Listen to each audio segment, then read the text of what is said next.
ರೇಣುಕಾಚಾರ್ಯ ಅವರು ಮುಖ್ಯಮಂತ್ರಿ ಸ್ಥಾನಕ್ಕೆ ಯಡಿಯೂರಪ್ಪನವರು ರಾಜೀನಾಮೆ ಕೊಟ್ಟಾಗಿದೆ. ಈಗ ರಾಜ್ಯದ ಮುಂದಿನ ಮುಖ್ಯಮಂತ್ರಿ ಯಾರು ಅನ್ನುವಂಥದ್ದಷ್ಟೇ ಆ ಪ್ರಶ್ನೆಗೆ ಉತ್ತರ ಸಿಗಬೇಕಾಗಿರುವಂಥದ್ದು. ಬಿಜೆಪಿ ಮೂಲಗಳ ಪ್ರಕಾರ ಒಂದಷ್ಟು ಹೆಸರುಗಳು ಅಂತಿಮ ಹಂತದಲ್ಲಿರುವಂಥದ್ದು. ಗುರುವಾರ ನೂತನ ಸಿಎಂ ಪದಗ್ರಹಣ ಮಾಡುವಂತಹದ್ದು ಕೂಡ ಸಾಧ್ಯತೆ ಇದೆ ಅಂತ ಹೇಳಲಾಗ್ತಾ ಇದೆ. ಸಂಭವ್ಯರ ಲಿಸ್ಟ್ ನಲ್ಲಿ ಯಾರ್ಯಾರ ಹೆಸರುಗಳಿದೆ ಅನ್ನೋದನ್ನ ನೋಡ್ತಾ ಹೋಗೋಣ.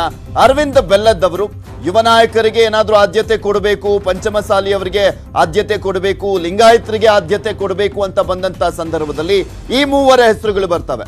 ಅರವಿಂದ್ ಬೆಲ್ಲದ್ ಅವರು ಲಿಂಗಾಯತ ಕೋಟಾದಡಿಯಲ್ಲಿ 2 ಬಾರಿ ಶಾಸಕರಾಗಿರುವಂತದ್ದು. ಇನ್ನ ಮುರುಗೇಶ್ ನಿರಾಣಿ ಅವರು ಲಿಂಗಾಯತ ಕೋಟಾ ಹಾಗೆ ಪಂಚಮಸಾಲಿಯ ಪ್ರಮುಖ ನಾಯಕರಲ್ಲಿ ಅವರು ಕೂಡ ಒಬ್ರು. ಹಾಗೆ ಹೈಕಮಾಂಡ್ ಜೊತೆ ಸ್ವಲ್ಪ ಒಂದು ಹೆಚ್ಚಿನ ನಂಟನ್ನೇ ಹೊಂದಿದ್ದಾರೆ. ಮುರುಗೇಶ್ ನಿರಾಣಿ ಅವರು 3 ಬಾರಿ ಶಾಸಕರಾಗಿದ್ದಂಥವ್ರು, ಹಾಗೆ 2 ಬಾರಿ ಸಚಿವರಾಗಿಯೂ ಕೂಡ ಕಾರ್ಯವನ್ನು ನಿರ್ವಹಿಸಿದ್ದಾರೆ. ವೀರಣ್ಣ ಚರಂತಿಮಠ ಅವರ ಹೆಸರು ಕೂಡ ಕೇಳಿ ಬರ್ತಾ ಇದೆ. ನೋಡಬೇಕು, ಇದು ಅಚ್ಚರಿ ಆಯ್ಕೆಯ ರೀತಿಯಲ್ಲಿ ಕಾಣಿಸ್ತಾ ಇದೆ. ವೀರಣ್ಣ ಚರಂತಿಮಠ ಅವರ ಹೆಸರನ್ನ ಗಮನಿಸೋದಾದ್ರೆ ಇದು ಲಿಂಗಾಯತ ಕೋಟಾದಡಿಯಲ್ಲಿ ನಾವು ಕಂಡು ಬರ್ತಾ ಇರುವಂತಹ ಹೆಸರು. ಮೇನ್ ಆಗಿ ಬಸವರಾಜ ಬೊಮ್ಮಾಯಿ ಅವರ ಹೆಸರು ಕೂಡ ಇದೆ. ಬಸವರಾಜ ಬೊಮ್ಮಾಯಿ ಅವರು ತುಂಬಾ ಎಕ್ಸ್ಪೀರಿಯನ್ಸ್ಡ್. 2008ರಲ್ಲಿ ಯಡಿಯೂರಪ್ಪನವರು ಮುಖ್ಯಮಂತ್ರಿ ಆಗಿದ್ದಂತ ಸಂದರ್ಭದಲ್ಲಿ ಜಲಸಂಪನ್ಮೂಲ ಖಾತೆ, ಈಗ ಗೃಹ ಖಾತೆ, ಕಾನೂನು ಖಾತೆ ಎಲ್ಲವನ್ನು ಕೂಡ ಸಮರ್ಥವಾಗಿ ನಿಭಾಯಿಸಿರುವಂತಹ ಹಿನ್ನೆಲೆಯಲ್ಲಿ ಇವರ ಹೆಸರು ಕೂಡ ಪ್ರಮುಖವಾಗಿ ಕೇಳಿ ಬರ್ತಾ ಇದೆ. ಇನ್ನ ಬಸನಗೌಡ ಪಾಟೀಲ್ ಯತ್ನಾಳ ಈ ಹಿಂದೆ ಕೇಂದ್ರ ಸಚಿವರಾಗಿ ಕೂಡ ಅನುಭವ ಇದೆ. 2 ಬಾರಿ ಸಂಸದರಾಗಿದ್ರು, 2 ಬಾರಿ ಶಾಸಕರಾಗಿದ್ರು, ಒಮ್ಮೆ MLC ಕೂಡ ಆಗಿದ್ದಂತ ಅನುಭವ. 57 ವರ್ಷ ಅಂತ ಕಾಣಿಸುತ್ತೆ ಬಸನಗೌಡ ಪಾಟೀಲ್ ಯತ್ನಾಳ್ ಅವರ ಹೆಸರು ಕೂಡ ಓಡಾಡ್ತಾ ಇದೆ. ವಿಶ್ವೇಶ್ವರ ಹೆಗಡೆ ಕಾಗೇರಿ ಅವರು 6 ಬಾರಿ ಸತತವಾಗಿ ಆಯ್ಕೆ ಆಗಿರುವಂತದ್ದು ಶಾಸಕರಾಗಿ. RSS ನ ಬಂಟ್ರು ಇವರು. ಅದರ ಜೊತೆಗೆ ಹೈಕಮಾಂಡ್ ಹೇಳಿದಂತೆ ಕೇಳ್ತಾರೆ ಅನ್ನುವಂಥದ್ದು ಲೆಕ್ಕಾಚಾರ ಇದೆ. CT ರವಿ ಲೆಕ್ಕಾಚಾರ ಕೂಡ ಅದೇ ಇರುವಂತದ್ದು. ಬಟ್ ಬ್ರಾಹ್ಮಣ ಕೋಟಾದಡಿಯಲ್ಲಿ ವಿಶ್ವೇಶ್ವರ ಹೆಗಡೆ ಕಾಗೇರಿ ಹೆಸರು. ಒಕ್ಕಲಿಗ ಕೋಟಾದಡಿಯಲ್ಲಿ CT ರವಿ 2 ಬಾರಿ ಸಚಿವ ಸ್ಥಾನವನ್ನು ನಿರ್ವಹಿಸಿದಂಥವರು, 4 ಬಾರಿ ಶಾಸಕರಾಗಿದ್ದಂಥವರು. ಹಾಗೆ ಒಕ್ಕಲಿಗ ಕೋಟಾ ಇಲ್ಲಿ ಪ್ರಮುಖವಾಗಿ ಒಕ್ಕಲಿಗರಿಗೆ ಮಣೆಯನ್ನ ಹಾಕೋದಾದ್ರೆ CT ರವಿ ಅವರ ಹೆಸರು ಕೇಳಿ ಬರ್ತಾ ಇದೆ.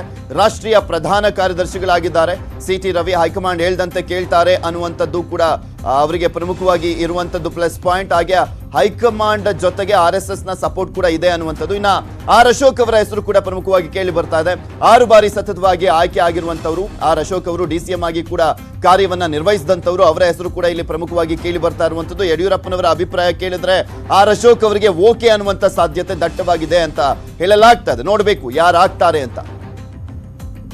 ಇದೆಲ್ಲದ್ರ ಬಗ್ಗೆ ಮತ್ತಷ್ಟು ಡೀಟೇಲ್ಸ್ ಅನ್ನ ನೀಡ್ತಾರೆ ನಮ್ಮ ಪೊಲಿಟಿಕಲ್ ಬ್ಯೂರೋ ಮುಖ್ಯಸ್ಥರಾಗಿರುವಂತಹ ಚಿದಾನಂದ್ ಪಟೇಲ್. ದೂರವಾಣಿ ಸಂಪರ್ಕದಲ್ಲಿ ಜಾಯ್ನ್ ಆಗ್ತಾ ಇದ್ದಾರೆ. ಚಿದಾನಂದ್ ಪಟೇಲ್, ಯಕ್ಷ ಪ್ರಶ್ನೆ, ಯಾರಾಗ್ತಾರೆ ಯಡಿಯೂರಪ್ಪನವರ ಉತ್ತರಾಧಿಕಾರಿಯಾಗಿ ಹಾಗೆ ನೂತನ ಮುಖ್ಯಮಂತ್ರಿಯಾಗಿ ಅನ್ನುವಂಥದ್ದು. ಅದರಲ್ಲಿ ಸ್ಪಷ್ಟತೆ ಅನ್ನುವಂಥದ್ದು ಮಾತ್ರ ಕಾಣಿಸ್ತಾ ಇಲ್ಲ. ಯಾಕೆಂದ್ರೆ ಯಡಿಯೂರಪ್ಪನವರ ನೆಕ್ಸ್ಟ್ ಇವರು ಅಂತ ಹೇಳುವಂತ ಪರಿಸ್ಥಿತಿ ಯಾರಿಗೂ ಇಲ್ಲ ಅಲ್ಲಿ ಬಿಜೆಪಿಯಲ್ಲಿ. ಸೊ ಯಾರಾಗ್ಬೋದು ಅಂತ ಅನ್ಸುತ್ತೆ? ರೇಸ್ ನಲ್ಲಿ ಮುಂಚೂಣಿಯಲ್ಲಿ ಇರುವಂತವ್ರು ಯಾರು? ಅಚ್ಚರಿ ಆಯ್ಕೆ ಆದ್ರೆ ಯಾರಾಗ್ಬೋದು?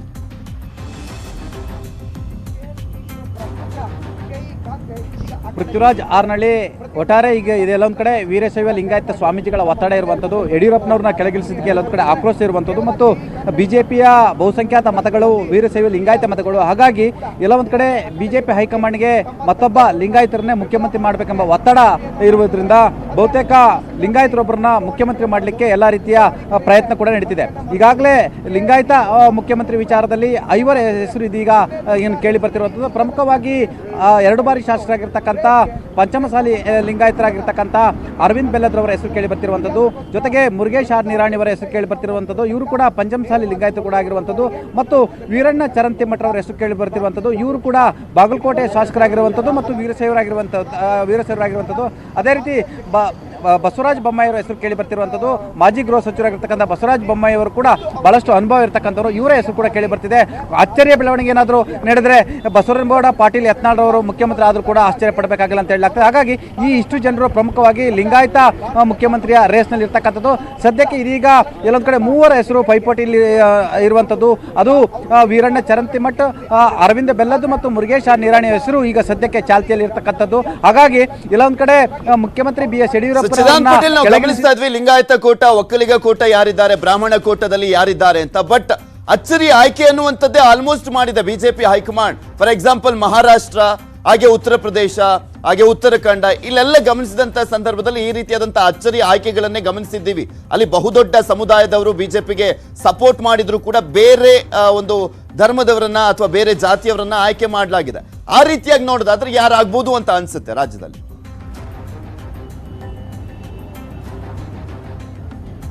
ಪೃಥ್ವಿರಾಜ್ ಹಾರನಹಳ್ಳಿ, ಸೌತ್ ಇಂಡಿಯಾ ಪ್ರಮುಖವಾಗಿ ಕರ್ನಾಟಕ, ತಮಿಳುನಾಡು ಈ ರಾಜ್ಯಗಳಲ್ಲಿ ಬಿಜೆಪಿ ಹೈಕಮಾಂಡ್ ಏನು ಲೆಕ್ಕಾಚಾರ ನಡೀತಾ ಆ ಲೆಕ್ಕಾಚಾರಗಳ ವರ್ಕೌಟ್ ಆಗಲ್ಲ. ಯಾಕಂತ ಹೇಳಿದ್ರೆ ಇಲ್ಲಿ ಸೌತ್ ಇಂಡಿಯಾದಲ್ಲಿ ಅಧಿಕಾರಕ್ಕೆ ತಂದುಕೊಟ್ಟಂಥದ್ದು ಕರ್ನಾಟಕ. ಹಾಗಾಗಿ ಕರ್ನಾಟಕದಲ್ಲಿ ನೀವು ಉತ್ತರ ಭಾರತದಲ್ಲಿ ನಡ್ತಕ್ಕಂಥ ಏನು ಹೊಸ ಪ್ರಯೋಗಗಳಿರ್ಬೋದು, ಮಹಾರಾಷ್ಟ್ರದಲ್ಲಿ ಮಾಡಿದಂಥ ಪ್ರಯೋಗ ಇರ್ಬೋದು, ಆ ಎಲ್ಲ ಪ್ರಯೋಗಗಳು ಕರ್ನಾಟಕದಲ್ಲಿ ವರ್ಕೌಟ್ ಆಗಲ್ಲ. ಯಾಕಂತ ಹೇಳಿದ್ರೆ ಒಬ್ಬ ಬ್ರಾಹ್ಮಣರನ್ನ ಮುಖ್ಯಮಂತ್ರಿ ಮಾಡಿದರೆ ಬಿಜೆಪಿ ಹೈಕಮಾಂಡ್ ಮತ್ತು ಬಿಜೆಪಿ ವಿರುದ್ಧ ಎಲ್ಲ ಒಂದು ಕಡೆ ಬಿಜೆಪಿಯ ಮತದಾರರೇ ಮುನ್ಸಿಕೊಳ್ಳುವ ಸಾಧ್ಯತೆ ಇದೆ. ವೀರಶೈವ ಲಿಂಗಾಯತ ಮತದಾರರು ಮುನ್ಸಿಕೊಳ್ಳುವ ಸಾಧ್ಯತೆ ಇದೆ. ಮತ್ತೆ ವೀರಶೈವ ಲಿಂಗಾಯತ ಸ್ವಾಮೀಜಿಗಳು ಬೀದಿಗಿಳಿಯುವ ಸಾಧ್ಯತೆ ಇದೆ. ಯಾಕಂತ ಹೇಳಿದ್ರೆ ಒಬ್ಬ ಬ್ರಾಹ್ಮಣರನ್ನು ಮಾಡಲಿಕ್ಕೆ ಒಬ್ಬ ಲಿಂಗಾಯತನಿಗೆ ಅನ್ಯಾಯ ಮಾಡಿದ್ರೆಂಬ ಸಂದೇಶ ರವಾನೆ ಆಗುತ್ತೆ. ಹಾಗಾಗಿ ಇದು 2023ರ ಸಾರ್ವತ್ರಿಕ ವಿಧಾನಸಭೆ ಚುನಾವಣೆಗೂ ಎಫೆಕ್ಟ್ ಆಗುತ್ತೆ, ನಂತರದ ಲೋಕಸಭೆ ಚುನಾವಣೆ ಕೂಡ ಎಫೆಕ್ಟ್ ಆಗುತ್ತೆ. ಹಾಗಾಗಿ ಇಂಥ ಪ್ರಯೋಗಕ್ಕೆ ಬಿಜೆಪಿ ಏನು ಹೈಕಮಾಂಡ್ ಕೈ ಹಾಕಲ್ಲ ಅಂತಲೇ ಹೇಳಲಾಗ್ತಿದೆ. ಬದಲಾಗಿ ಎಲ್ಲ ಒಂದು ಕಡೆ ಒಂದಷ್ಟು ಒಬ್ಬ ಬ್ರಾಹ್ಮಣರಿಗೆ DCM ಮಾಡ್ಬೋದು, ಒಂದಷ್ಟು ಜನ ಸಚಿವರನ್ನು ಮಾಡ್ಬೋದು. ಆದರೆ ಮುಖ್ಯಮಂತ್ರಿ ಹುದ್ದೆಯನ್ನು ಕೊಟ್ಟರೆ ಎಲ್ಲ ಒಂದು ಕಡೆ ಅದು ಬಿಜೆಪಿಗೆ ಎಲ್ಲ ಒಂದು ಕಡೆ ಉಲ್ಟಾ ಆಗೋ ಸಾಧ್ಯತೆ ಇದೆ. ಇದರ ಲಾಭವನ್ನು ವಿಪಕ್ಷಗಳು ಕೂಡ ಪಡಿತಾರೆ. ಆ ಮುಖಾಂತರ ಅಲ್ಪಸಂಖ್ಯಾತರಾಗಿರ್ತಕ್ಕಂಥ ಬ್ರಾಹ್ಮಣರಿಗೆ ಅವಕಾಶ ಕೊಡೋ ಮುಖಾಂತರ ಬಿಜೆಪಿ ಎಲ್ಲ ಒಂದು ಕಡೆ ಏನು ಗರ್ಭಗುಡಿಯ ಸಂಸ್ಕೃತಿಯನ್ನು ಎಲ್ಲ ಒಂದು ಕಡೆ ಮುನ್ನಡೆ ಇಟ್ಟಿದೆ ಅಂತೇಳಿ ಎಂಬ ಆರೋಪಕ್ಕೂ ಕೂಡ ಗುರಿಯಾಗುತ್ತೆ. ಹಾಗಾಗಿ ಬಿಜೆಪಿ ಹೈಕಮಾಂಡ್ ಕರ್ನಾಟಕದಲ್ಲಿ ಇಂಥ ಪ್ರಯೋಗಕ್ಕೆ ಮುಂದಾಗಲ್ಲ ಅಂತಲೇ ಕೂಡ ಹೇಳಲಾಗ್ತಿದೆ. Prithviraj. Okay, thank you Chidan Patel ನಿಮ್ಮೆಲ್ಲ ಡೀಟೇಲ್ಸ್ಗಾಗಿ.